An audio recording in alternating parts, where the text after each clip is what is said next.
Okay, Assalamualaikum warahmatullahi wabarakatuh.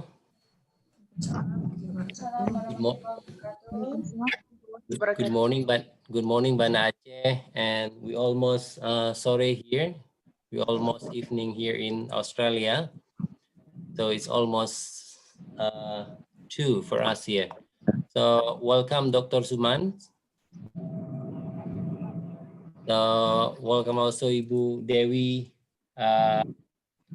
Those are the fellows from University of Technology Sydney, and we also have Safrul back there in his office in Banda Aceh. And we also have our beloved professors, Professor Teku Zulfikars on his car. So be careful driving. So we also have some colleagues from other parts of Australia. We have Ibu Watin from Monash, and we expect that more docent lectures from English department of Win Araniri to join us very soon. And me from the corners of Newcastle City, Australia, will be moderating for this discussion, this series of the English Education Department.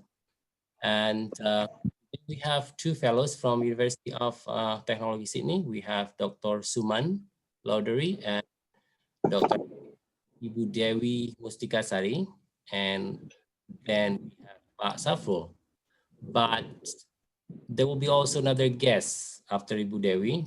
Yeah, will pop up shortly after Ibu Dewi session. She will briefly share about the research collaboration with Ibu Dewi and some other college in Indonesia. So first, I would like to invite Dr. Suman, and this webinar will be from 9:30 to 12. So stay tuned. We have 2 excellent and speakers and 1 in Indonesia. So they will share their experience to all of us. And at the end of the session, there will be the attendance list to be shared by Diva as part of the certificate recording. So Dr. Suman, takes your time. So please introduce yourself. All right. Okay. Can you hear me fine? Right. Okay. Hello, everyone. It's nice to meet you. I'm Suman Lavdari. I work at the University of Technology, Sydney. I basically, I work as a learning design and technology specialist. So I train academics on using technology and also do some teaching here and there. Yeah, so that's about me. My PhD looked into technology use in higher education and have been working in the field since the last 2 years. And happy to be here and share some of my knowledge with you all. Right. Thank you very much. No worries.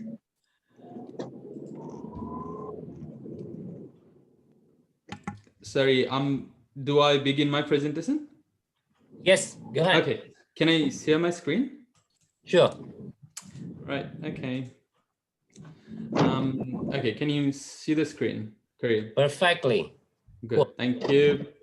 Right. So, because the talk is titled around digital natives and technology in education, I decided to touch on the idea of digital natives, what it means, and what it implies to us. Because as David told me, we have some teacher educators in the audience, and others might be pre-service teachers. So I'll be discussing. Sorry, I'll have to disable annotation. Right. Okay. Also, let me clear all annotation. Clear all drawings. Good. Sorry about that. Okay, so what I'm gonna do today is I'm going to discuss, as I mentioned earlier, I'm going to talk about the notion of a digital native and its implications and challenges for us as teachers. And then I will discuss in a linked sort of a theme, what that means to us, and what that means to our practices when it comes to using technology. I think this is very pertinent given the fact that a lot of us are teaching from home, or if we are students, we're studying from home. And if we're teaching part-time or teaching schools, we're probably doing that also from home. So I'm going to talk about what that means. And the third part of the presentation will be a demonstration. I'll discuss one particular tool that you can use to enhance your practices. So if you have any questions, please pop them into the chat. And could I ask the host sorry, who is the moderator here? Is it Khairil Saman. Me, Yeah, Carol. Ariel, if you could list questions and ask me, let me know if I need to answer them during my presentation, and that would I be will. helpful. Otherwise, I think we have question and answer session at the end, right? Yes, yes. Yeah. So yeah, please, Yeah. make or keep a copy of your question, or write down your question so that we can come back to them later. Cool, cool. Right. Thanks, Flynn. Yep. Right. So before I actually begin my presentation, I've got a Menti quiz. So could I ask you to, if you are on devices or even on mobile, could I ask you to go to menti.com and use the code 9513855. I'll pop that into the chat and answer the questions. So you should be able to see the quiz, menti.com, 9513855 5. So if you could answer the quiz in Menti, that would help us get going. So we have around 2 minutes for that. I will go and share the results now. So I can see there are already 2 people. Let me grab the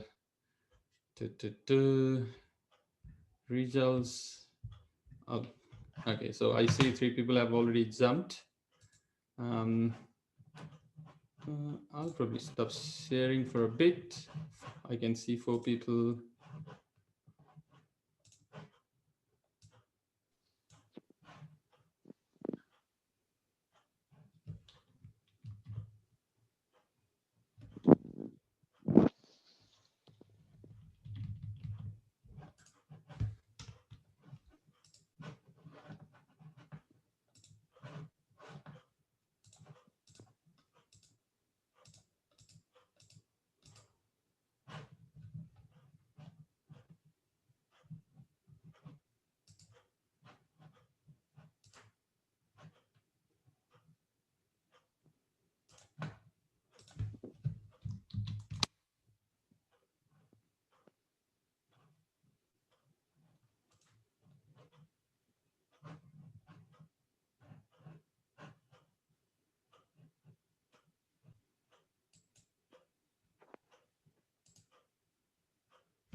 Sorry, I can see around 13 to 15 people responding to each quiz. I'm trying to get the results. I'm having some technical difficulties at my end. Bear with me a minute. I'll probably come back to results if I can't find them right now. I'll show them. Mm.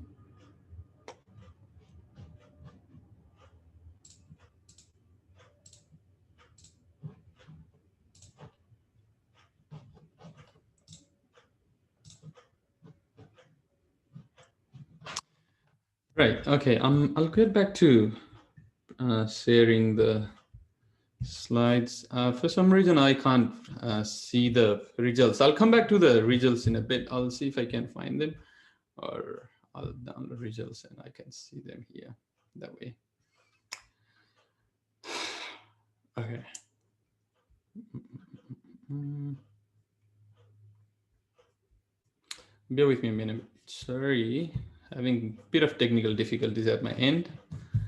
I should have tested it.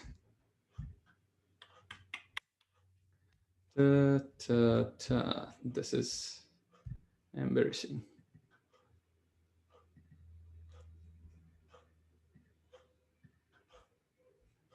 Okay.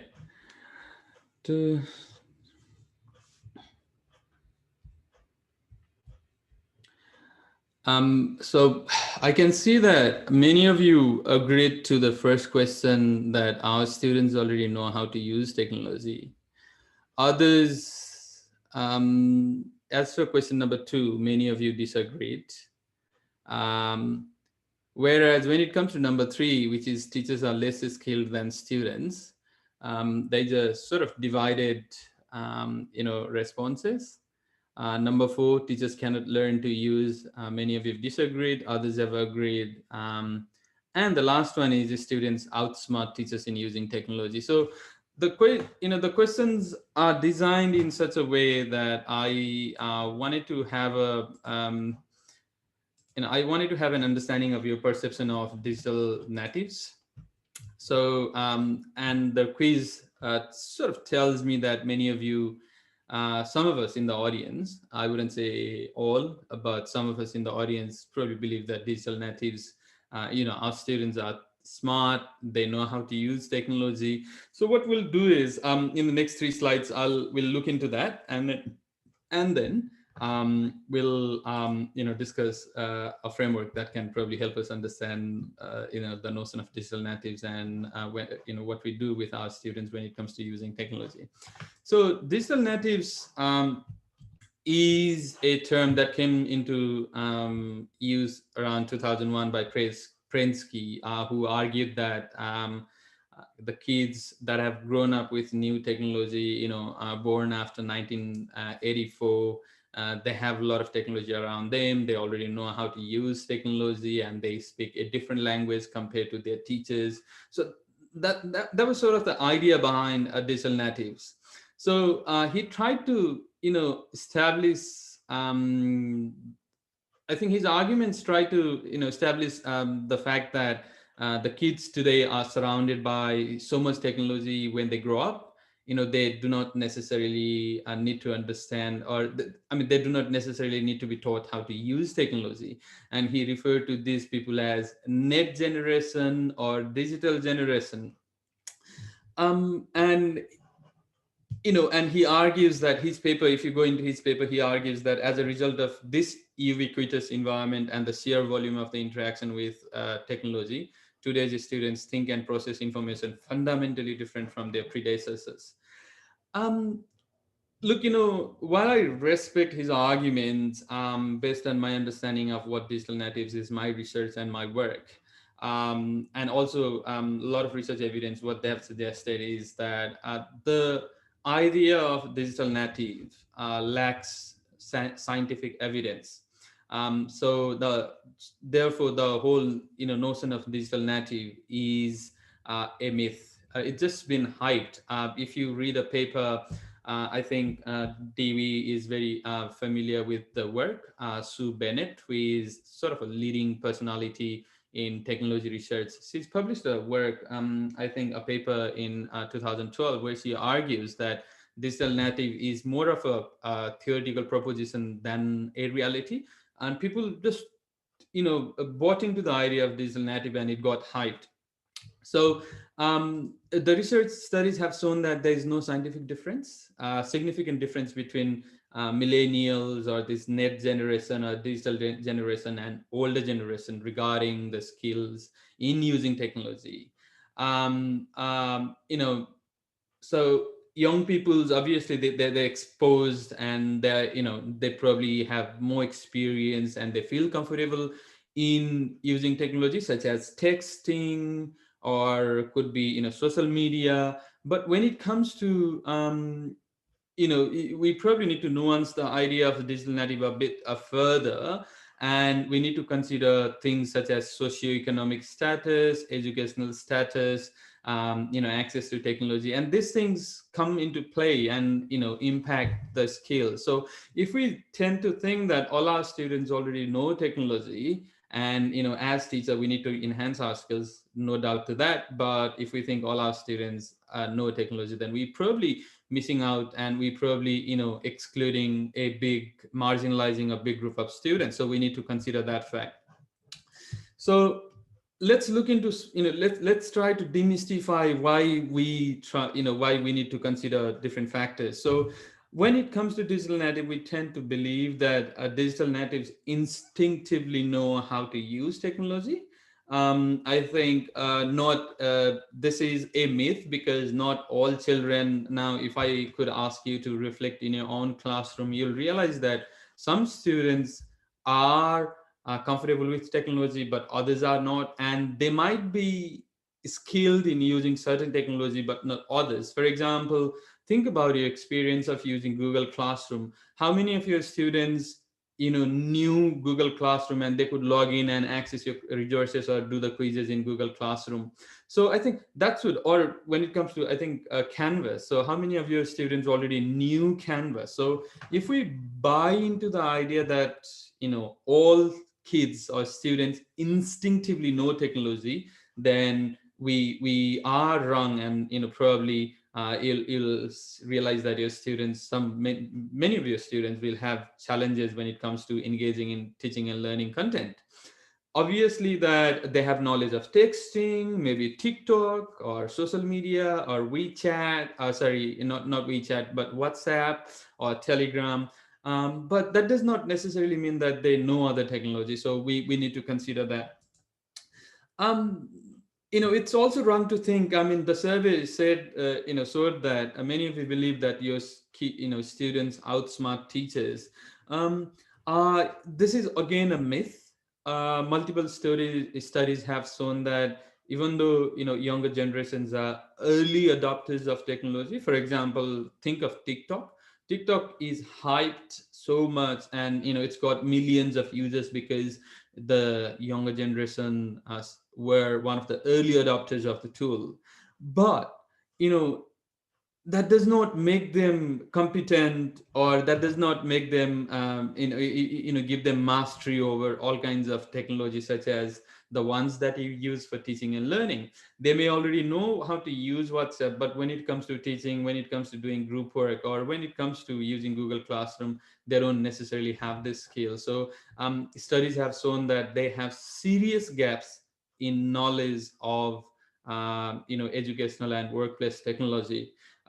We use at our university, we can confirm that we use different technologies, and we, a lot of times we hear queries from students saying, like, you know, I can't do this, I can't do that, I can't access it. Obviously they might feel more comfortable using the mobile and, you know, downloading app, but when it comes to using it meaningfully, they lack you know, knowledge. Again, this idea of they know it all, that you know, they know all kinds of technology, they know all kinds of information, is wrong. I think I don't need to explain that. If they knew all kinds of technology, all kinds of educational information, then we wouldn't probably need to teach. And I can confirm that from my own experience. My cousins, sorry, my niece and nephew, you know, they grew up with technology, no doubt. They had technology, they saw technology from very young years. But when it comes to learning, you know, finding information related to learning, teaching, learning, and educational activities, they lagged they lack those skills. They're not competent at all. So this is again a myth. The last myth is they are more competent than teachers. So that was one of the questions that I asked in the survey. Again, it's not digital literacy. They might be digitally literate, but they are not digitally competent. Digital literacy is about knowing technology, being able to send text messages, maybe call your friends, use WhatsApp, use TikTok. But think how many of your students actually know Photoshop, or how many of them can Photoshop our images and turn them into educational content? Very few, unless there are one or two who have interest, special interest. Others wouldn't know it. So digital competency is more, much more than digital literacy. It's like extracting implicit and explicit ideas from digital media, staying safe online, how to navigate through the digital tools safely, thinking critically, and collaborating and communicating using media with friends and completing activities, and being creative with the tools at hand, and concluding drawing conclusion. I think when it comes to these different kind of skills, they can't outsmart teachers. Obviously they might be digital literate, they may know technology, that's what I'm saying, but they are not competent enough to outsmart you. So that's another myth. So we need to consider to what extent our students are actually digitally competent, and what we need to do. So this brings to the implication. So if these are all myths, if our students don't outsmart us, they might just be literate, but they're not competent enough to engage in teaching and learning. So what does that mean to us? So obviously the teacher, what the comic is trying to show is that the older person does not have the literacy that the younger person has. But now trying to bring that to classroom. So we as teachers may not have the digital literacy that our students have. You ask me if I know how to use TikTok. I don't know, I've never used TikTok, but I work, I train people how to use technology, and I know quite a bit about, I can proudly say that I know quite a bit about technology, and I can train people how to use technology, how to stay safe online, and various other things. So the implication is that obviously Prensky, when he proposed this idea of digital native, he said teachers speak an outdated language. Teachers can't think the way students think. I don't quite buy into this idea. I don't agree, because obviously from my own personal experience of teaching and learning, my own personal experience of training, and obviously research. So now, what I like about this argument, though, is that the argument suggests that not all of us, all teachers or teacher educators or pre-service teachers have the skills required to use technology skillfully in the classroom. Obviously, we know that our students are not as native as we think, digitally native as digitally native as we think. And they are, you'll probably agree that they are passive consumer of the information.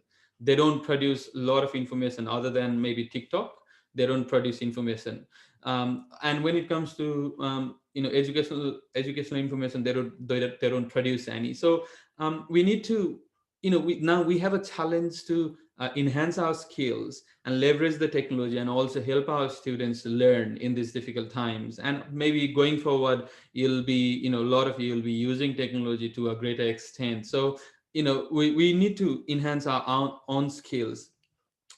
From my own research, my PhD research, and subsequent research following PhD and previous research, and my teacher training experience, what I've seen is that even teachers, born past 1984, a lot of I think people born after 1984 are already in teaching industry, and despite Prensky's argument that everyone born after 1984 is digital native, we are not digital native. We still need to learn how to use technology. Probably many of you needed to learn how to use Google Classroom or Canvas or WhatsApp, and teaching through WhatsApp.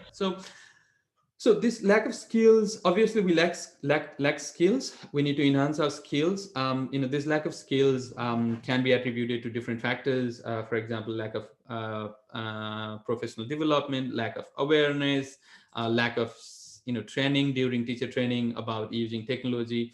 So now what can we do then? So what we can do is, as we've already started using technology and we are aware that is our students are not as digitally native as we think, we need to maybe read more, attend training, and do things, but also do a lot of self-study, look around, because there's a lot of information on the web already, and maybe follow a framework. And that brings us, the mentioning of framework brings us to the idea of SAMR.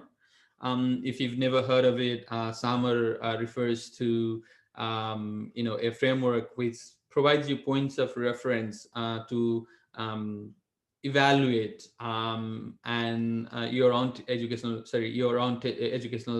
practice in teaching, and technology education practice, and all to enhance and transform your practice. So why SAMR rather than other models? Obviously, there are other theoretical models that you can follow. For example, TPAC is a great model, but when it comes to applying TPAC, it's a bit abstract. It's not as clear as SAMR is.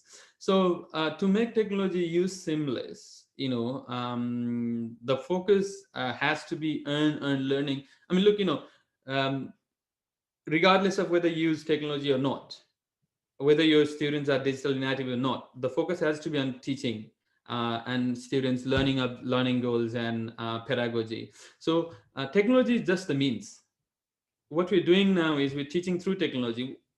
I think all of us are trying to teach our students. So technology has to be the means, not an end in itself. So we don't end up teaching WhatsApp, obviously. We teach content. So I think it is in that context, SAMR can come handy. SAMR can tell you where your technology, or how you use technology, and how you can advance or go further.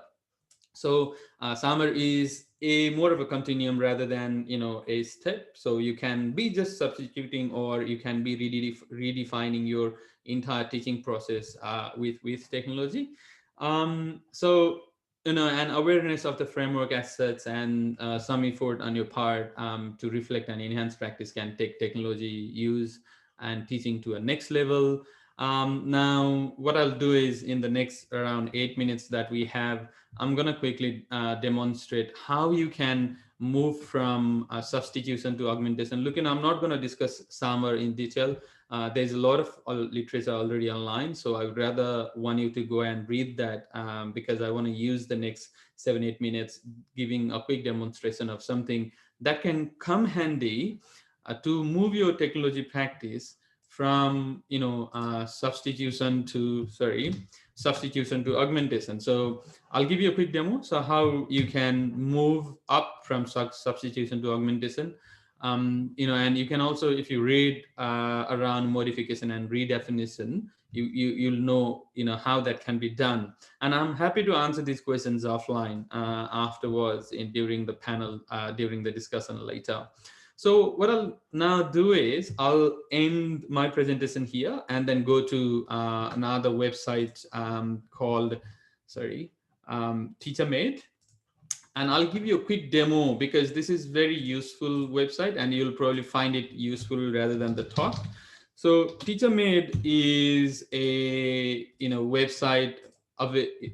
I'm not sure if you are aware of it. Can I see maybe a thumbs up if you already know TeacherMade and you already use it? If you don't know about it, don't worry. So TeacherMade is a tool that is available freely for teachers. You can use it to make your content interactive.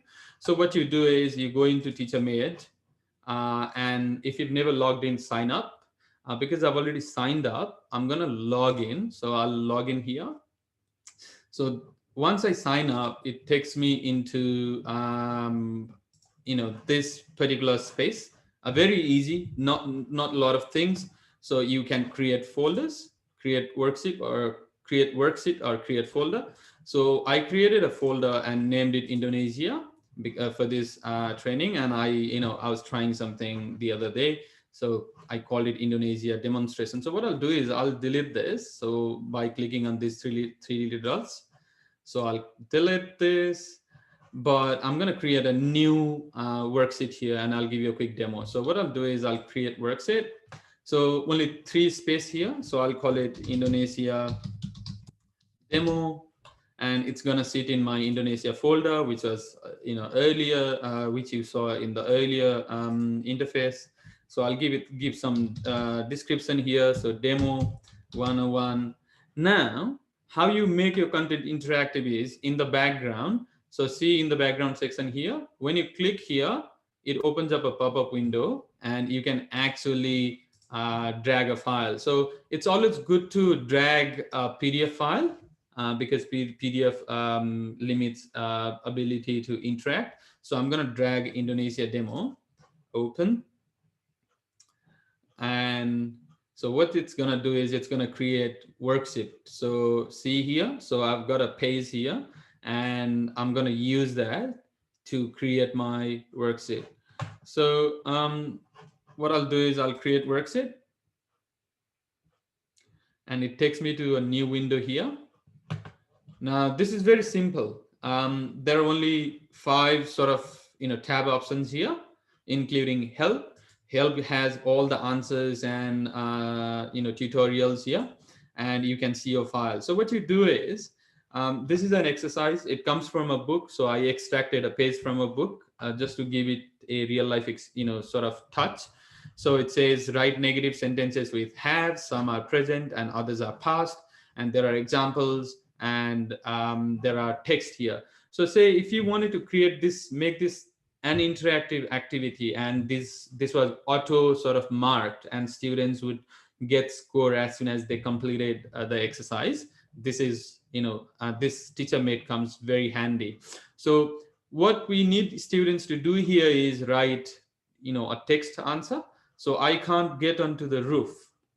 So the answer is a ladder. So students are expected to write, I haven't got a ladder. So what we do is I click short answer, and I, write here, and I edit the short answer here. So the answer is, I haven't got a ladder. So number of points. So if students answer this correctly, they're going to get 1 point. And answers must match the case. So because we're teaching English, so I has to be capital all the time, or uppercase, and it has to end in a punctuation mark. So save changes. So I haven't got a ladder is the correct answer. I'll also add one more answer, and I'll give you a quick demo. So I'm going to duplicate this. So what I'll do is I haven't got a ladder. I'll go to edit, and I'll duplicate this. Now what I'll do is I will correct the answer here. So it says we couldn't visit the museum enough time. So it's a past tense. So what I'll do is we didn't have enough time. Sorry, it should be we, not I. We didn't have enough time, and I'll give a full stop, and I'll save changes. Now, so this is teacher's view, right? So I can view how it's working. I'll go to view and preview. So what students will see is, okay, this is what students will see. So I can't get onto the roof. So I'll write, so I have to write, I haven't got a ladder. So I'll write, I didn't have a ladder, and I'll write a question mark, and I'll check my answer. So it tells me that the answer is incorrect. The correct answer is I haven't got a ladder. So see, once you spend time doing this, so what it's doing is, as I mentioned earlier, you're moving from substitution to augmentation. So that is to say, rather than teaching, substituting, trying to use technology to directly replace what you're doing without any functional change, you're trying to bring in functional change, and making improvements or improvising your teaching and learning using technology. Now you can, there are different options here. So you can so what are different options is, you can have short answer, drop down, open answer, matching, true false, hotspot, and math. So these are all different options that are available to you. Look, it's just 7 minutes demo, so I couldn't possibly teach everything. I just wanted to make you aware of what we can do. So If you want to know how to do short answer, you click on short answer. You don't need to leave this. So it tells you what short answer is, how you add a short answer, and there's a demo video here about how to add short answer question to a text. So teacher made. So this is one of the great tools that you can use to take your practice from substitution to augmentation. So with that note, I'll stop here. That's my 30 minutes. Yeah, so thank you very much for listening to me. Right. Thank you very much, Suman.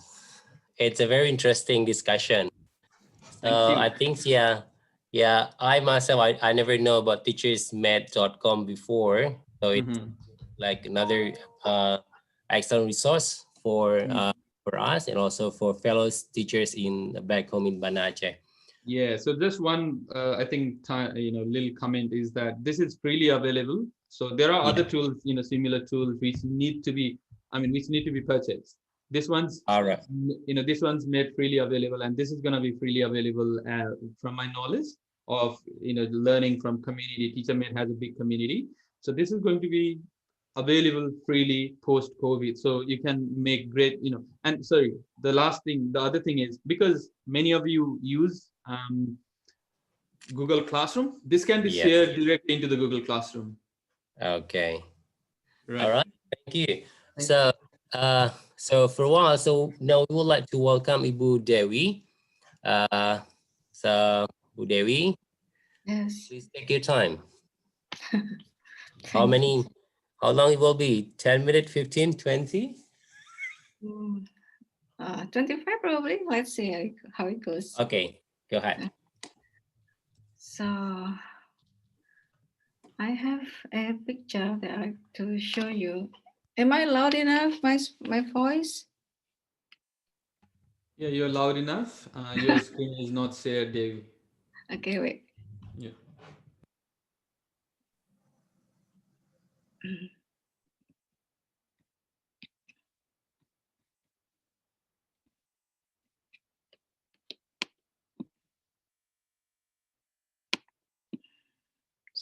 Sorry.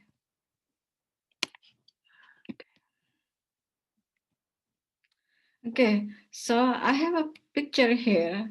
I would like to ask a question for the audiences today, that if you are a researchers, so how do you view your world? So I have like 3 pictures over here. I know that Pak Khairil forbid you to speak, but I would like to invite you to give your comment. So there are 3 pictures. If you are a researchers, so what are you going to do with this activity? May I have Pak Zulfikar to give his opinion? Pak Zul? Pak Zulfikar, are you there? Are you still driving?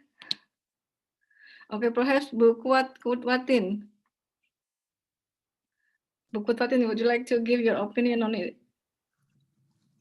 So, what is basically that you want me to do? Do you want to choose or what? No.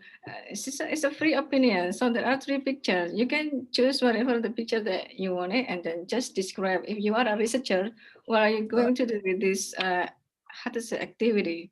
Okay, I think I will choose the first picture because it has a lot. It has a lot of things. Like this is related to can be teaching, do writing, and then also collecting data through probably, and then record it in the computer. Yeah, there are many things that we can do with the first picture, I think. So can we say that this activity can be done like face-to-face and online? So it might represent BL, blended learning. Yeah, I think so.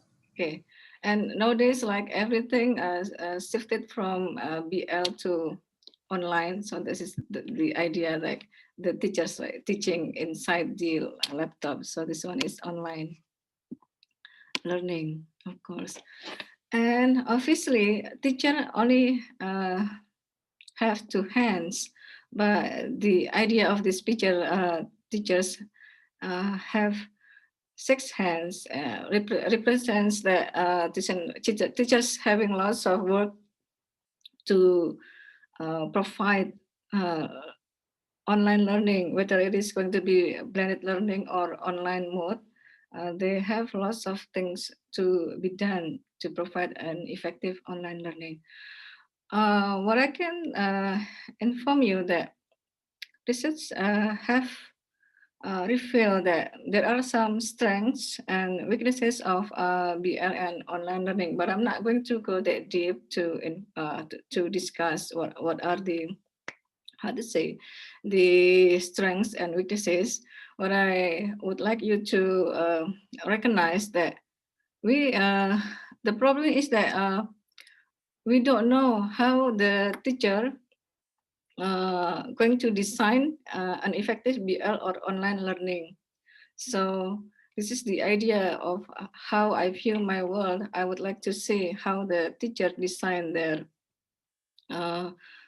effective BL or online learning mode for the teachers. Okay. Do you want to know what is the idea that I have, how I view my world? I can't hear you. It's really hard talking to the computer. Can you just give me your... Yeah. Yeah, I'm waiting. sure. Yeah, Bu Dewi, we are here. Thank you. Well, then the sound of 10,000 people who voluntarily drag themselves to listen to my idea. Okay, thank you. So let's get serious. I will stop this screen. I will continue to my PowerPoint. Okay.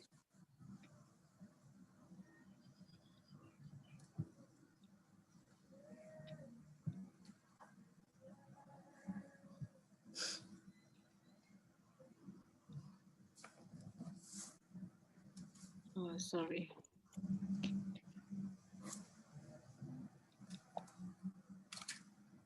Okay. So my name is Dewi, and I have been teaching in the, how to say, higher education sectors for about 15 years. And currently, I work for the IAIN Salatiga as my home base office.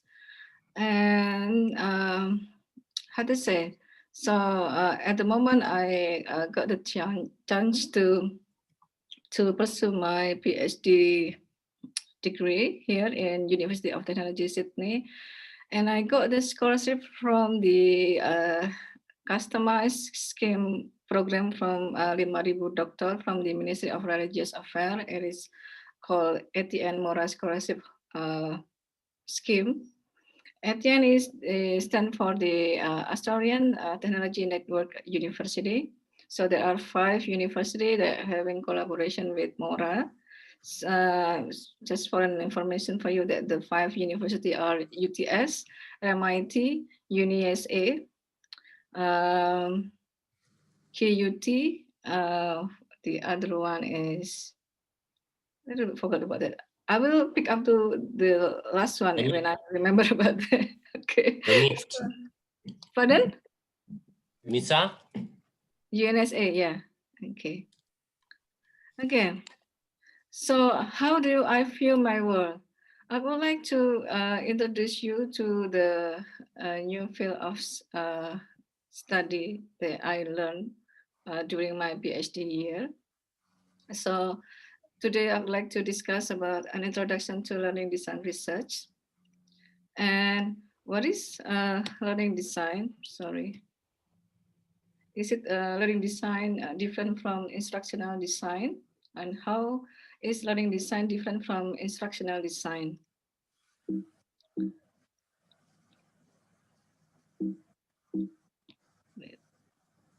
Okay, so Google Trends record there is a quickly growing terminology search that people start how to say observe or search the terminology of learning designs and instructional design.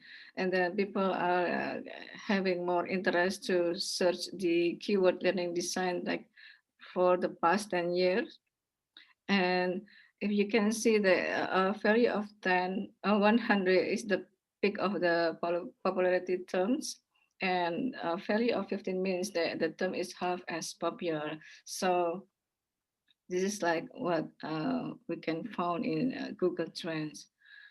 And technically, instructional design and learning design are quite different. So instruction focuses on the teacher and then what the teachers do, how they convey the material, the teaching material, and first only focuses on how to deliver the instructional materials. Whereas learning design, learning focuses on the learners and what the learners do and how they acquire knowledge and helping learners to learn. That's the idea of learning design. Oh, sorry. Okay. Oh, okay. So this is the idea of bringing the what and how to the learning design process. Um, Basically, the Australian curriculum mandated the teacher to design the learning process having this term of bringing the what and how. Basically, there are 6 components that can be very useful to provide this idea. So it is started with the what do we want to what we want what do we sorry what do we want them to learn. So obviously the what you would like the learners to learn. So it is representing the learning objective. And then how will we know if they got it? So what is the outcome of the learning? How are you going to assess the student? And so what we will do to get there? So what is the support tools, teaching technique that you are going to provide for the students? And then you basically later on will design the teaching and learning plan. Okay. And the learning design research now and then, I'm going to start with the back issues first. So Agustino, like 2009, she informed in her paper that the concept of a learning design is relatively new with the literature and project emerging over the last 10 years. That was when she published this paper 2009.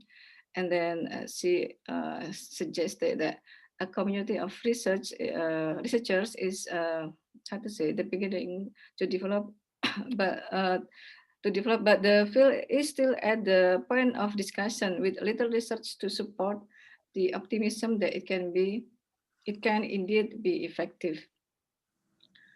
Okay, there is a report from GISC funded report that basically they try to classify the terminology so that will be a lot easier for researchers to sit themselves in which category they would like to pursue their research. Learning design with the title case refers to the process. So the process of planning, structuring, sequencing of learning activities. The other one, linear learning design with lowercase, it will refers to the product. So the product is the plan, the structure, or the sequence that resulted, or we can say that it is also the evidence of the process. Okay, that was 2004.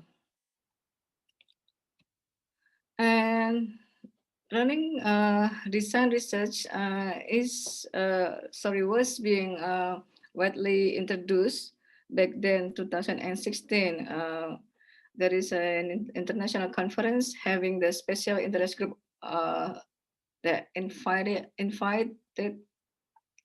5 professor who do research on learning design, and then this is like one moment that when the researcher finally came up with the idea after the long period of finding the data. Okay, and then one of the invited speaker is Agustino, the one that I mentioned. I used her paper, and then she presented her work with her team in SIC Light 2016. So basically, her research work related to the higher education teachers design practices, and apparently, Agostino is also colleague or friends of my professor, Lori Lockyer. And if you remember someone talking about Sue Bennett, here she is. So the three of them basically doing research on learning design. And they have been doing this stuff for about long time ago, since 2006.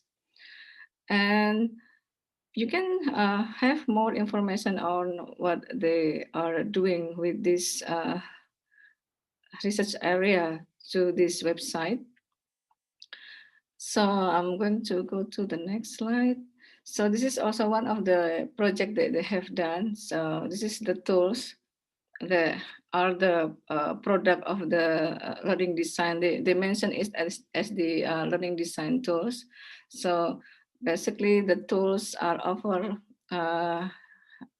supporting documentation, including support on their practical use, integration into a learning design, and indication of any technical limitation.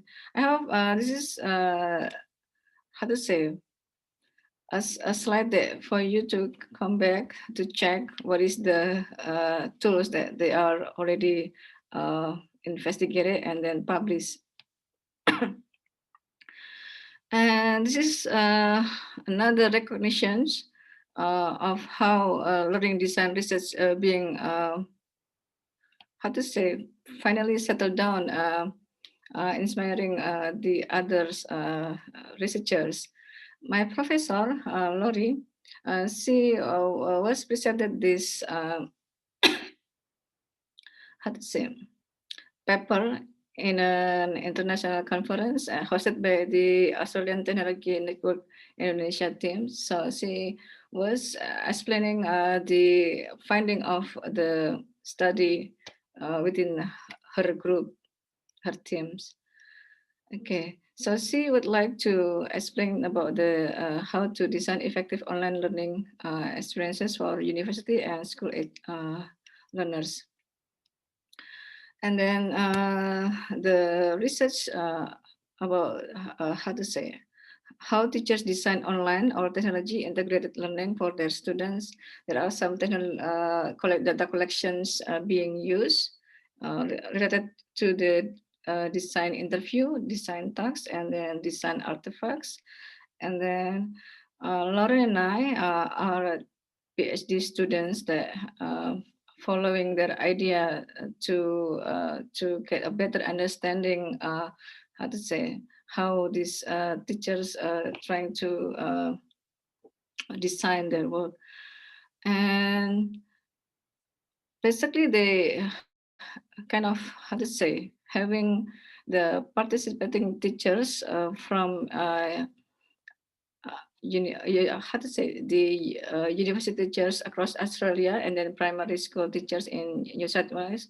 And then I'm doing the research that trying to figure out the teacher practices on particularly for the English language teachers in university.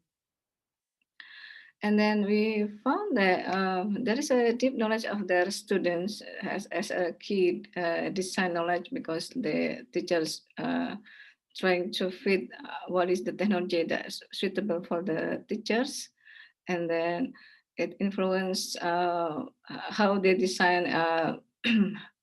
The teachers influenced by advice that how to say provided for them, and then use a range of design tools and have variable agency in the design decision. It's like agencies like autonomy, trust, time, and then teachers' learning opportunities, which is it also link. There is a link between agency and creativity. The teachers' background, if they are experienced, savvy teacher, they will have more, how to say, effort to engage the students. And then how to say, but the thing is that most of the teacher never explicitly taught how to design, and then it happening particularly on online and technology integrated learning. Okay, and then we would like to inform that the teachers design work, we have the term, we use this as design work, and then some suggestion that should be done for future research, like how to train the teacher to design the subject and support them in design work, and develop and provide tools to help them design. Okay, so we have some other effort to advance the research work on learning designs. So Suman and I, as Suman informed in the previous minutes ago, that there is a bit of digital native. We don't really know how teacher is going to design the subject. So we need to record that. Hopefully having this research, we have the chance to record how the teacher is going to use the technology, use the support tool, bring up together with the learning objective and learning outcome, what is the assessment that can be fit with the term of digital native, as many of the teachers also mentioned that, yeah, my students are quite tech savvy, they know technology, but hopefully we will have more information on that. Okay, I can how to say, inform you quite detail about the data collection requirements. So what I can inform you at the moment, that we still waiting for the ethic approval, and then we are in the process of recruiting university as the research science, and then we also open collaboration with the university, as well as we also invite some academics that would like to be the research assistant for this research project, because it's going to be multi-years. And Sumaya and I, we decided finally that we're going to do it like very slow, because both of us quite, how to say, tied to our work. So that's why we need backup people for this project. And then another research on learning design that I have done with my colleague. This is like fresh from the oven, which is like we just have done with the data collections, and then we read up the paper. But I'm not going to inform you this quite detail. I have Mutia over here, somewhere there, that she are how to say, she's willing to inform what is this research all about. Okay, so there is a idea that some researchers would like to make learning design research going stronger. So now they try to how to say, mapping the terrain to make it stable, and then they would like to make the learning design theories, at least it is in 2018. Hopefully those efforts that I have informed you before will bring the contributions to the learning design theories that now like people doing this research, trying to make it more settled down. Okay, and then we hope that learning design research can be a new avenue of research area for Indonesian senior or early career researchers, as well as undergraduate and postgraduate students. Okay. So if you have any question, more than happy to answer the questions. So at the moment, I have no publication related to the learning design research, but I'm going to update the paper that already going to be published in my Google Scholar. I guess that's all. Thank you.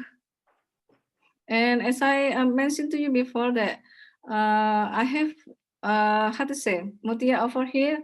Mutia, you have like 5 minutes to explain what have we done with the project. Please, Mutia. Thank you. All right, thank you so much, Ibu Dewi, for the opportunities. Well, I only get 3 minutes for the sharing. My name is Mutia. I just graduated from University of New South Wales, and I am the alumni of UIN Araniri Aceh. And right now I'm doing like a research collaboration with Ibu Dewi, and the title is Understanding the Design of Online Assessment in Time of Crisis, Indonesia University Teachers' Practices. So then, as we know that there is a learning shift from face-to-face to fully online distant learning in Indonesia universities due to the prevention of coronavirus spread. So for that reason, we know that teachers must provide assessment digitally, and the research, our research aim to examine the contextual related factors in design the online assessment to better understand the role of support tools and strategies. So then we collected 20 interviews from 8 Indonesian universities located in Java Island. And the result show that all English teachers have the autonomy to use the support tools and the strategies accordance with the learning objective and the outcome of the subjects. And also the implication of the study suggests that the learning design tools and the strategies used are likely applicable to be replicated or adopted. And for the updates, this study will soon be sent into a call for papers in Asia Pacific Education Research, and probably Ibu Dewi and I will finishing the edition. Like the editing process by the end of this evening, and hopefully there will be a good news for the result of this research. Yeah, that's what we have been working right now. Thank you, Ibu Dewi, for inviting me to learn with you and with your colleague. Well, thank you very much, Tia, Ibu Dewi, for sharing great collaborations. And now we would like to invite Pak Safrul for his thought about the topics. Pak Safrul, takes your time. Okay, thank you very much, Pak Khairil, for the times, and I'm going to share my presentations. This presentation has 2 parts. The first part is about the concepts of adopting technology into teachings. Yeah, some of the issue discussed by previous presenters, Dr. Soman, can also be found here. And okay, can you see? Pak Heril, kelihatan Pak ya? Yes, very clear. Okay. Yes, Bang. Baik, okay, thank you very much. My presentations, unlike the previous 2 presenters, I will not start my presentations with questions. I go directly to the content. Now, if we are talking about technology, it's not new, that's for sure. Okay, with the drop of the price of technology, yeah, virtually everybody can actually now access or buy or have or own some sort of technology. And one of the most common one is probably smartphone. So the use of technology in teaching, yeah, is also not new. some of the technological tools used in teaching, such as projectors, yeah, even a smartphone, laptop, can be found or can be accessed easily, and you can actually observe this in the classroom. Yeah, ample evidence on how technology enhanced instructional method has been adopted, has been used by lecturers, yeah, such as using a flip learning, and then incorporating videos or, let's say, digital products available online into teaching is common now. Now, there are a number of theories explaining why and how, or whether what factors that triggers lecturers or students, for that matter, to use technology in their teaching learning process. Now, I would like to draw your attentions to the concepts of digital natives and digital immigrant before I present about what factors that actually triggers lecturers into using technology in teaching. Now, Dr. Soman has stated that some of the ideas around digital natives and digital immigrants are actually myth. Yeah, for example, digital natives are more fluent in using technology than digital immigrants is a myth.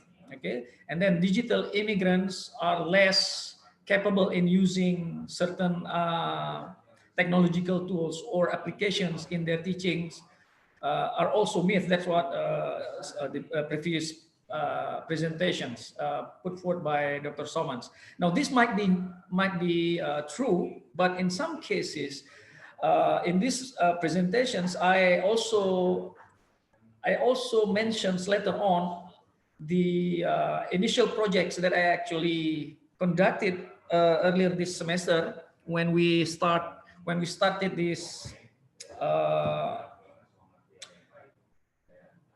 non face-to-face classroom, if you like. So we use online learning mediums, yeah, and virtual learning mediums to actually conduct our teaching learning process.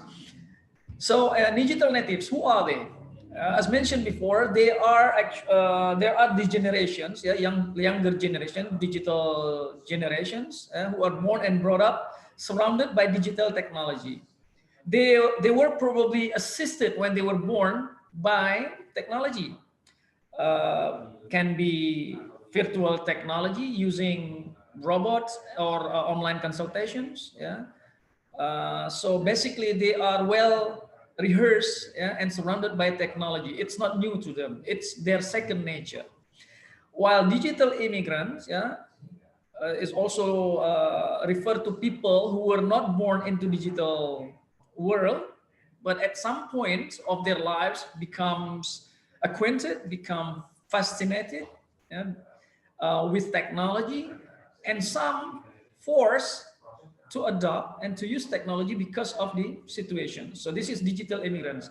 So some of the myths that mentioned by Dr. Salmans, that digital immigrants is less confident, if you like, less fluent in using technology, might be true, because these are some of the new devices, if you like, or new applications or new way of doing things that needs to be dealt with. Okay. So as you can see, when it comes to education or teaching, yeah, digital immigrants, as stated by Prensky, also mentioned by Dr. Salman previously, yeah, needs to rehearse, needs to familiarize, need to habituate themselves with the new language of digital age. So now some might argue that this is not the case, as some of the research have shown. Yeah, but when you look at the real situations, there are a number of areas that needs to be considered when we are talking about whether digital immigrants is at the same level as digital natives, in using technology or not.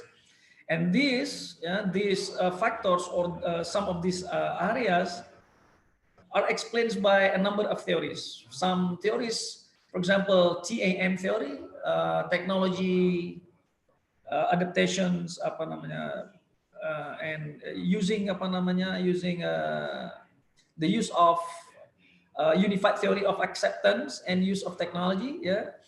Kemudian youth theory. Yeah, these are some of the theories that explains why and how educators, if you like, teachers, lecturers, those involved in the educational sector adopt technology into their teaching learning process. And digital immigrants also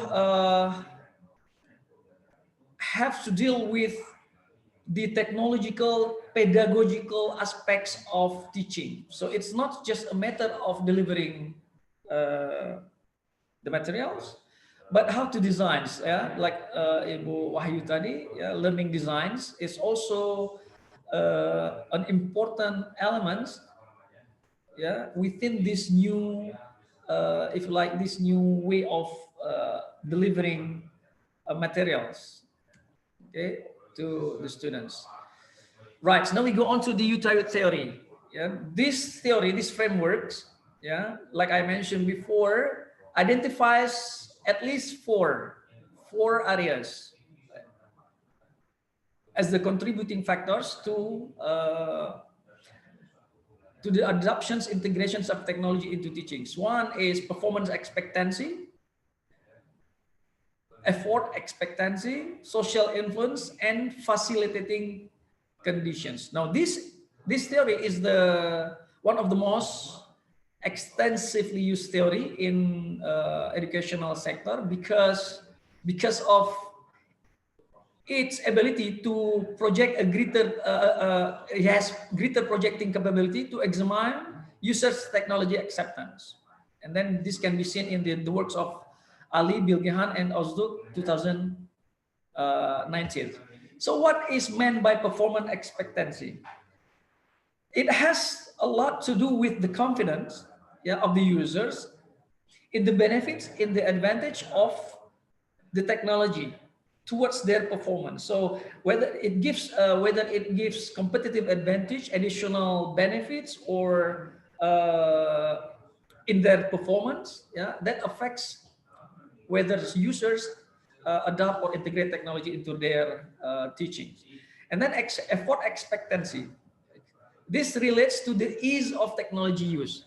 Now, the level of expertise or the level of digital literacy between digital natives and digital immigrants is subject to debate. That's just common.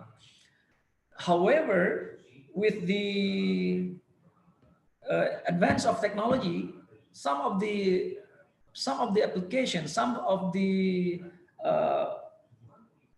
features of technology provided to users makes it easier for everybody, including digital immigrants. So when it comes to the ease of technology use, this is also one of the most significant factors that influence users to adopt technology into their teaching. And then social influence. Social influence, it has a lot to do with their beliefs, with their assumptions about why other people think they should adopt technology. Now, some professions is synonymous with technology. Like, say, for example, clerk, they use a lot of computers, yeah? Or teller, or ICT experts, they use this. So synonymous with technology. So when these people working in the certain professions and they don't use technology, that will create some sort of social conscience, if you like. Like, why don't these people use technology in their field of work? So in this case, in the teaching learning process, the use of technology is not uncommon, especially during these pandemic times when face-to-face meeting is not possible. So if teachers or lecturers alike do not use technology in their as the mode of their teaching, then people will ask why. Okay, so this is social influence. And then facilitating conditions. This relates to the one's confidence, to my belief, for example, whether I have enough support if I use this technology at my university or at home. Do I have enough support? Do I have infrastructures or help when I encounter problems during my teaching learning process? And then one new conditions, forcing conditions. Now this can be a new key construct. Some of my readings, article readings, this forcing conditions is not mentioned, including in youth theory. So pandemic situations like today can be a factor that actually become one of the most influential factor in the integrations of technology. People have no choice but to adopt technology. So this is a forcing conditions. So I'm going to show you these slides, how it relates to each other, to the behavior, gender, age, and experience. And then I'm going to go to my research. As you can see, we did a research last semester. This is in still ongoing process. 50 lecturers participated. I'm going to show you the slides. You can just see it. 50 participants, male, female, and this has it relates to why lecturers adopt technology, especially virtual learning mode, to deliver their course. Okay. Age spans from 26 years old to 65, and then types of technological device use in teaching, especially in teaching: smartphone, laptop, projectors. So that's just common. And then when asked where they access the technology, it's from home, campus, coffee shops. Some of lecturers go to coffee shops, right? And then web 2.0 application used in learning process. WhatsApp being the most used applications. Google Classrooms. Google Classroom in this case has 31 votes, or chosen by 31 lecturers. So it's quite high, especially because the university imposed regulations that this semester all lecturers must use Google Classroom to deliver their course. When asked whether they use synchronous virtual learning before the pandemic, overwhelmingly 48 lecturers answered no. So only 2 lecturers use synchronous virtual learning before the pandemic. Only 2. And I suspect these lecturers, they are probably teaching computer-assisted learning course. And after the pandemic, or during the pandemic, 31 answer yes, using synchronous virtual learning. 19 answered no. Okay, still 19 lecturers haven't used synchronous virtual learning during the pandemic. So they probably use WhatsApp or only Google Classroom. And when asked whether they actually wants to recommend SVL after the pandemic's gone, 44 lecturers answered yes. Although previously only 31 lecturers answered that they are using SVL. This is a bit awkward. 31 lecturers use SVL, synchronous virtual learning, but when asked whether they will recommend, 44 answers. So there is an increase of 11 lecturers. Probably they recognize the benefits, but they don't want to use it. However, there are a number of issues with SVL. first of all, lack of social presence. Yeah, previous presenter Ibu Wahyu mentions that it doesn't feel right talking to the computer without actual engagement. So lack of attachment and engagement is one of the issues with SVL, virtual learning. And the cost, yeah, it has something to do with the data that needs to be purchased, technological glitch, yeah, loss of signal or loss of voice or sounds, yeah. Resistance to change. Yes, some lecturers or some students don't want to use online learning, especially virtual learning. Yeah, lack of training and support, because this condition force us to actually adopt or integrate technology into teaching, whether we want it or not. Yeah, so we need to have more trainings on this so that the actual teaching learning process goes smoothly. Yeah, and then one of the most important issues is it's not just a matter of delivering materials. Yeah, pedagogical aspects must be addressed. How we design materials, like mentioned by Ibu Wahyu previously, that suits the conditions. What about assessment issues? Yeah, and others. Okay, so these are some of the concluding remarks that I can mention. Integrating technology into teaching learning process has obviously become more urgent. Yeah, so issues that impedes the quality of teaching must be addressed, whether it is related to the technological pedagogical aspects or the contents of materials, how to design materials, what about the assessments and others. Okay. Now, whether we admit it or not, synchronous virtual teaching is currently the way to go, yeah, because of the conditions. One issue uh, with online learning, not virtual learning, just online learning, such as Google Classroom or Canvas, you can't actually interact in real times. Okay. Uh, Synchronous virtual learning may also pose problems such as delay of response, especially in certain course such as speaking, English speaking, or writing, because you need to give feedback right there and then. Yeah, that becomes one of the issues. So these some of the areas that needs to be addressed by lecturers. Now, technology itself does not improve learning per se.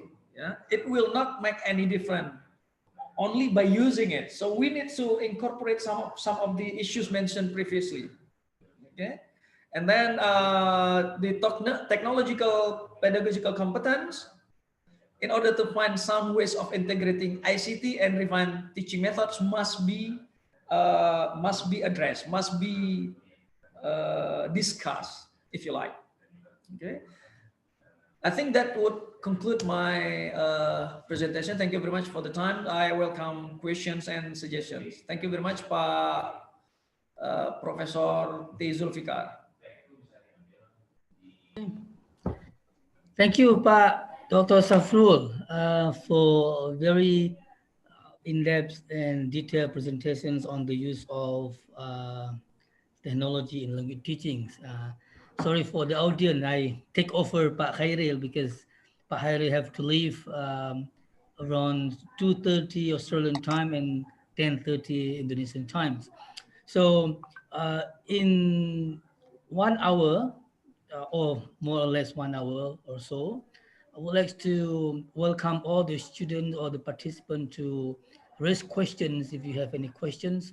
And you may also type it in the chat box if you like, or you just raise questions on your own and then turn on your recording, and then or you turn on your unmute yourself and then ask questions. Okay? Anybody want to ask questions? We still have 59 participants in this webinar, and welcome everybody. Or you may write in the chat box if you wish. Pak Su, Yes. there's one question for Suman. Suman is on the way to pick up her daughter too. Sorry, his daughter too. So it will be good if you can read the question for Suman and then he can answer it. Okay. Hey, Devi, I'm looking. I can answer question, but it's a bit noisy here. So what Okay. I'll do is, maybe I'll hold on for next 10 minutes. I should be home in next 10 minutes, and I'll answer. Yeah. Okay. Okay. No problem, Suman. Okay, thank you. Yeah, this is also the issue that I mentioned before. supporting environment. Okay.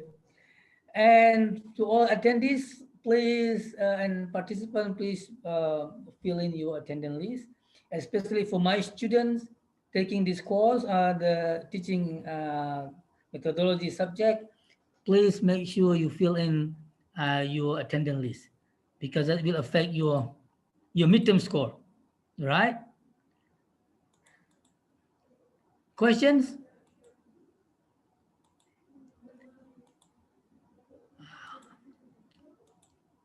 I don't think there's a questions, huh? I would like to ask question for Pak Safrul. Is that okay? Okay, just go ahead, Bu Devi. Pak Safrul, Bu Devi would like to ask questions. Yeah. Okay, go ahead. Bapak, I have how to say. I heard the finding on your research that basically there is a lack of teachers training. So, do you have any future plans on what are you going to do with the next research, or any idea how you will cope this problem to your faculty? Thank you. Oke, baik. Terima kasih Bu Dewi. Ya, I actually conducted a parallel research on this. So I researched teachers or lecturers and the students at the same time. The students of English department. And this was started at the beginning of this semester when we actually already imposed a non-face-to-face classroom engagement. So when it comes to the level of expertise of lecturers using technology in teaching, we can immediately see the disparity between lecturers and students. And this was obvious in the response, first of all. The second, this also, the lack of technological expertise on the part of the lecturers at Fakultas Tarbiyah can be seen in the discussions within WhatsApp group among lecturers. Questions, for example, how do I attach document in Google Classroom? How do I do this? Yeah? How do I do that? These discussions within WhatsApp group can be picked up as lack of technological savvy, if you like, on the parts of the lecturers. On the other hand, when it comes to how students utilize technology in their learning, some of the students even suggest lecturers to use other applications to ease the delivery of the teachings. And that happens to me myself. It's not that I'm not technological, digital literate, but students were far advanced than us. So they probably use more resources online. They used to it. They even text their message while riding their bicycles on one hand. So those kind of things. Now, when it comes to teachers training, we recognize the need for professional development to improve lecturers' skills, technological skills, especially when it comes to delivering a course. And on the part of the university, there are a number of short course, if you like, yeah, Pak Zul, yeah, from the ICT to actually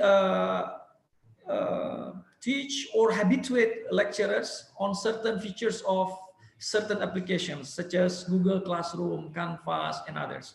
So yeah, we need to actually make more teacher training and even learning designs, the materials, like I mentioned within my research, it's not just a matter of delivering the course, the materials.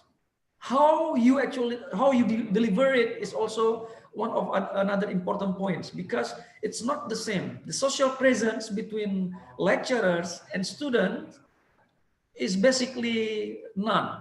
Yeah, we don't have their engagement. I mean, if I make a joke, it takes them a minute to actually realize what it is and then laugh, which is sad. Yeah, so this kind of things, Bu Dewi. I think that's all.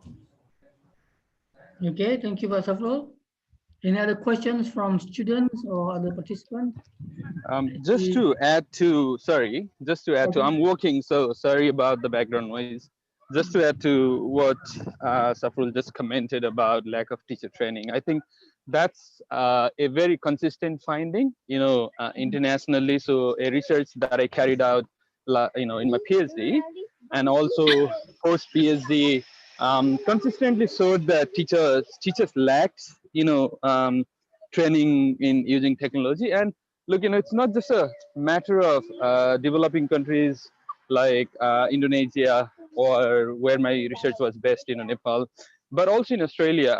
You'll see that academics lack knowledge and skills when it comes to using technology. And as Safrul mentioned about WhatsApp chat, people asking with, how do I attach a document? So the context is different, but people ask pretty much similar questions here in Australia. So you'll see that there are, they ask very basic questions a lot of times. So I think the reason behind that is, as I mentioned in my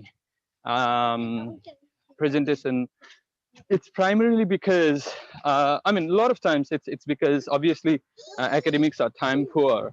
They have multiple commitments, teaching, admin job, marking, obviously new technology, and things like that. But also, if you look back at our own training, if you look back at our own training, we didn't have, when I say we, I'm referring to teacher educators and academics. We didn't have, training around how to use technology, and how it should be used, why it should be used, and things like that. Plus, the other thing is, which is internationally found and very consistent finding, is that technology changes, evolves all the time, and we don't have time to keep a pace, with that. I think those things need to be considered, I suppose. Thank you. Okay, thank you very much, Suman, for some additional information on the issue raised by Ibu Dewi. I also see in the participants there are some lecturer, Bu Watin, Bu Siti Hasina. Spot yourself there. Can you, if you have any questions, please post. I've already write it down on the chat box, and someone will answer. Okay, no problem at all.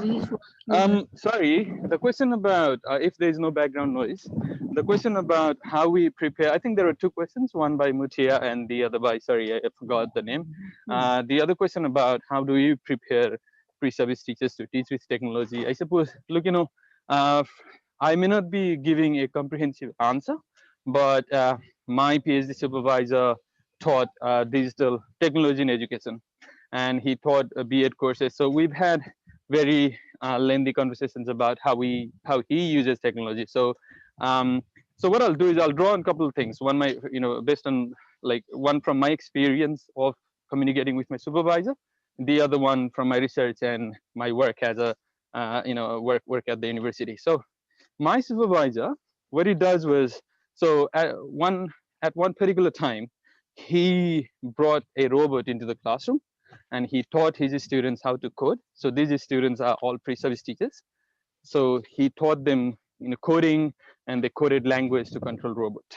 So what he was doing was, as well as giving practical experience such as coding, he'd had discussions around how to use robot, what code they wrote, what instructions they gave. So that's one bit. The other thing is, and throughout his teaching, he used technology. So the other example was, as well as, while the university has sophisticated technological tools such as Blackboard and Canvas, and other tools for teaching and learning. So in one particular course, he used Facebook. And what he did was he created communities, and he had students, he posted questions, he had students respond to his questions, he did several things. So what he did was, now I'll relate this to my research and my work.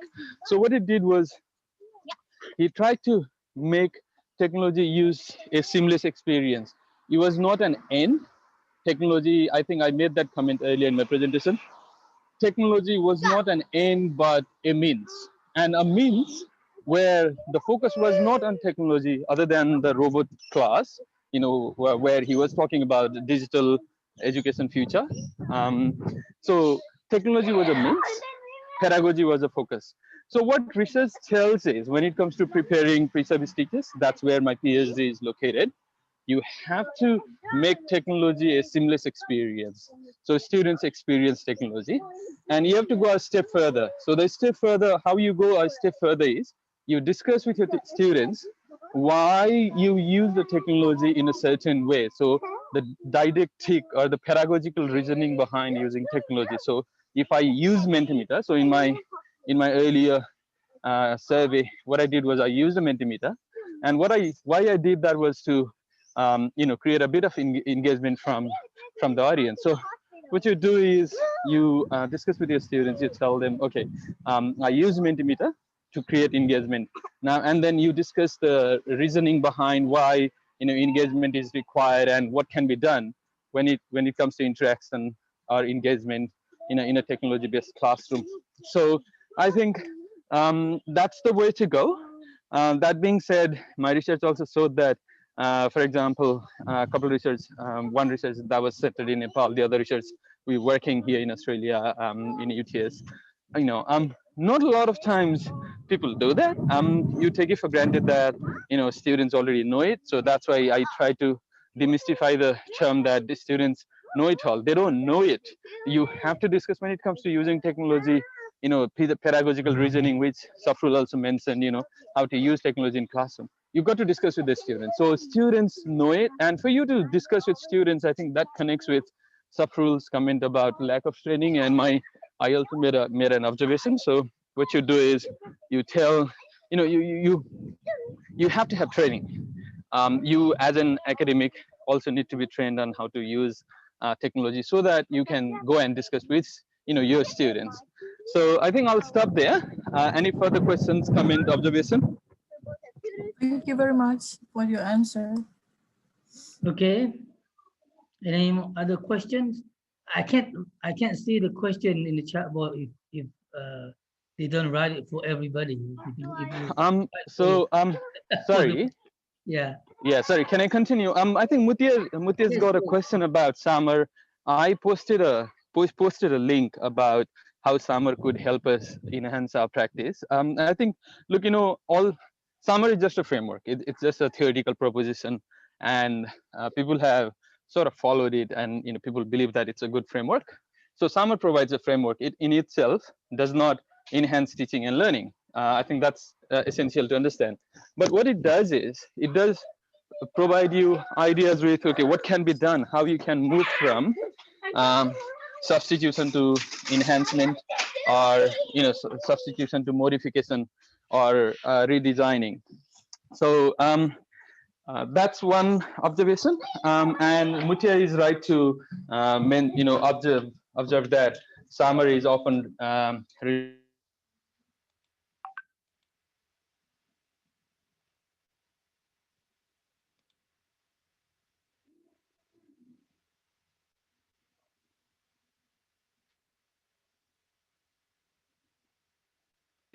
using Summer.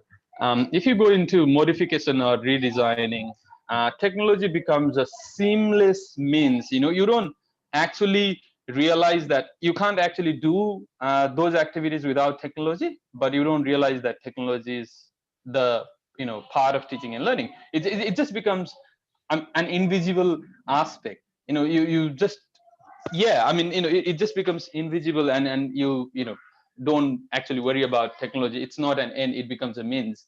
And so for students, for example, to create a documentary, where technology becomes an inevitable part of teaching and learning, students need to do a lot of work, I suppose, rather than just reproducing the knowledge. So I think that's how summer, when you move to modification and redesigning, summer can actually be linked with higher order thinking skill. I think that's the rationale behind that.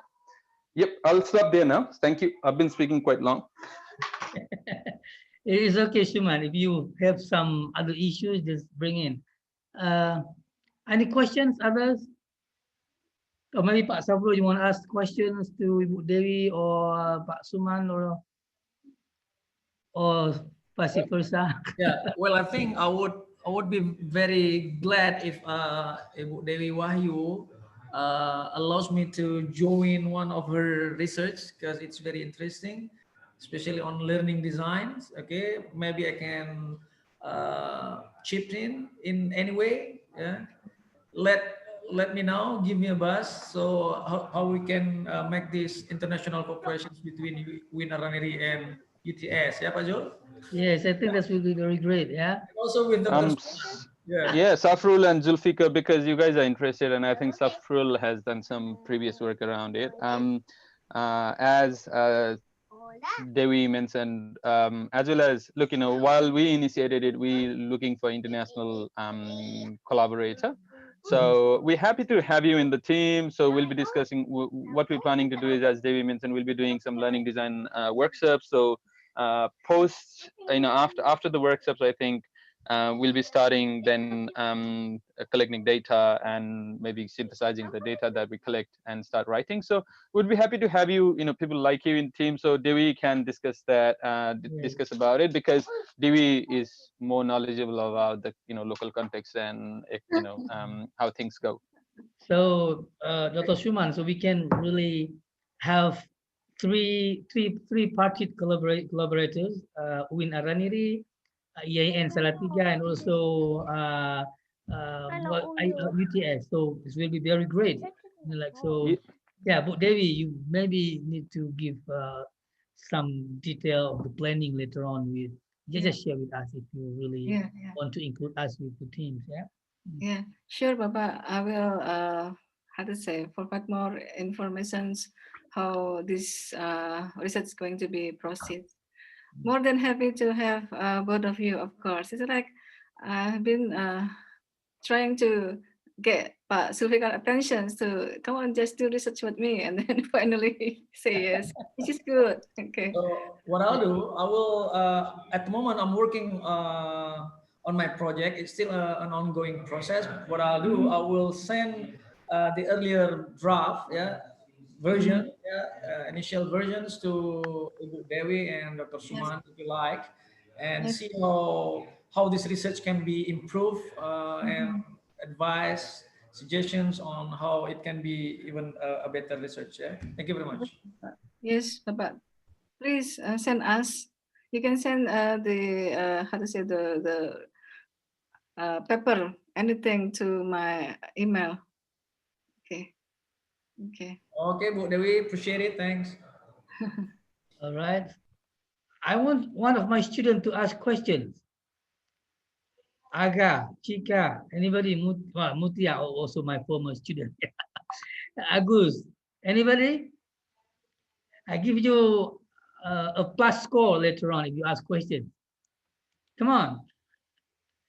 And I still see. It's called bribery. It's called bribery. Yeah, this is kind of bribery.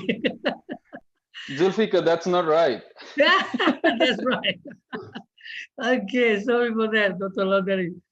All right, I see some of the students should ask questions because that's the way we invite students to participate actually. But some of those students already left, I think, because of some other commitment with the schedule. Others? Other questions?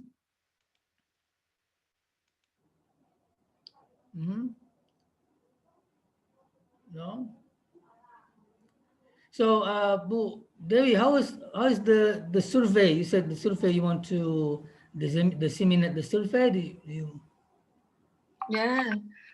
Because we need to get the ethic approval from Suman from now, because you just want to how to say, just want to take it very slow, because we need to provide some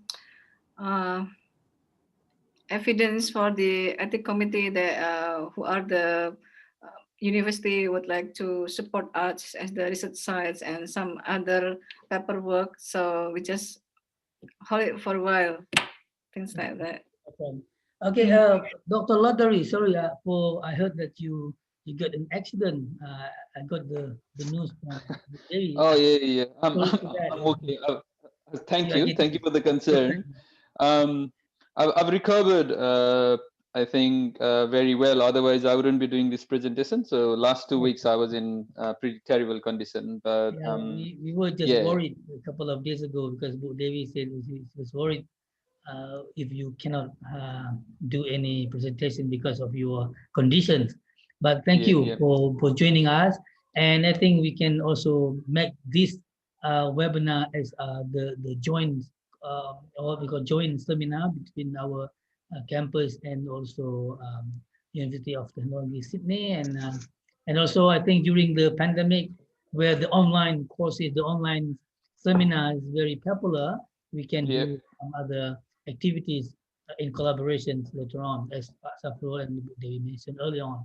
So yeah, if you need our help with any kind of say survey research, you want to disseminate the survey or research to our students, please don't hesitate to contact me or Pak Safrul or some of us, so we can disseminate the survey that you need some participant to fulfill. Yeah. Okay. Thank you, Zulfikar. Thank you. Devi will be in touch with you guys. I think she's already contacted some of you. So yeah. So thank you for your offer. That's really nice of you. No problem. All right. So I think while we don't have any more question or inquiry from any participants, so I think we call of the day. We should stop now. And although we prepared the time up to 12, but then it show up that we start something 11:22. And personally, I would like to thank Bapak Suman Lodari, and that we address people here, and also Devi, for your invaluable time that you already provide for us, and also thank for Pak Safrul, representing our department. He we got experience being in Australia for like 6 years or so. Yeah, master degree and also PhD at Flinders University, also another master in Canada. So I think I appreciate his time to present some ideas or insight on teaching technology or the ICT thing or something like that. And also Bu Dewi, thank you very much. We have known for some times. Sorry. Yep. Okay, Dr. Suman Lodari, thank you very much for participating in our seminar, and thank you. And sorry to disturb your time from picking up the kids. Oh, no problem. I'm sorry about that. I didn't realize that it. I had to go to pick up my daughter. My wife's busy at work today, so yeah. Yeah, so that's why Dr. Pak Khairil have to leave, and he has to pick up his daughter as well. And he also have to do that when I was a student at Monash. I also pick up my daughters every day at this time. Okay, thank you very much for all students or lecturer or participant attendees, and thank you for your great attention, and I hope we get something out of it. Okay, thank you very much. I'll call up the day. Thank you for the invite. It was nice meeting you all. Hope to be in touch. Yeah. Assalamualaikum. Saya live ya Pak. Oke, saya juga ya.